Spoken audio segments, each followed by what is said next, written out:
Jane 哥倫帶你去澳門福隆微醺週末。今日嚟到澳門呢個福隆微醺週末，佢將呢條老街變咗成個 cocktail festival，有成25間吧。呢個活動喺5月22至24號舉行。你睇緊片嘅呢刻仲有得去㗎。今晚仲有 Tyson Yoshi 表演，現場氣氛一定爆燈。佢將呢條老街發生成為最長嘅 cocktail bar，喺度有成18間澳門本地酒吧，好多都用咗同福隆新街有關嘅食材嚟做 cocktail。呢杯由澳門酒吧 Epic 準備嘅肥仔波，就用咗街尾肥仔記嘅花生糖。哇，佢真係好勁花生糖嚟喎！呢杯由澳門酒吧南涌嘅咖啡妹，用自家製咖啡梅酒，最後加上街尾長記麵加嘅辣椒油，係幾好飲嘅，有啲咖啡味，跟住但係飲落係甜啦，冇乜酒味啦。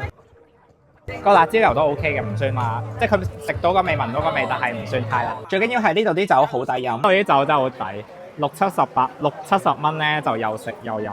睇下呢杯幾得意，呢杯好靚，呢杯送埋占卜，呢杯夠晒紅，呢杯有嘢食，想即刻上頭要飲呢杯。同場仲有7間嚟自海外嘅酒吧，上海嘅 Asian Flush 公認好飲。呢個係麻薯兄弟，上面嗰層咧係白酒溝抹茶，下面咧就係一個麻薯味嘅一個 face 咁樣。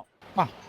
佢嘅米味好重，同埋佢有啲抹茶味，幾好飲。仲有台北 Lab 帶埋佢哋京都分店嘅 cocktail，東莞 Chill Day、廣州 Tipsy Cat 都有驚喜。如果大家喺福隆新街商戶買嘢，買夠300蚊仲可以得到專區手帶，可以入專區更近距離睇表演。不過呢個唔計攤位消費。琴日都睇咗 Jessica 同陳慧敏唱歌，咁近距離正啊！今日最後一日玩到9點，大家快啲出動啦！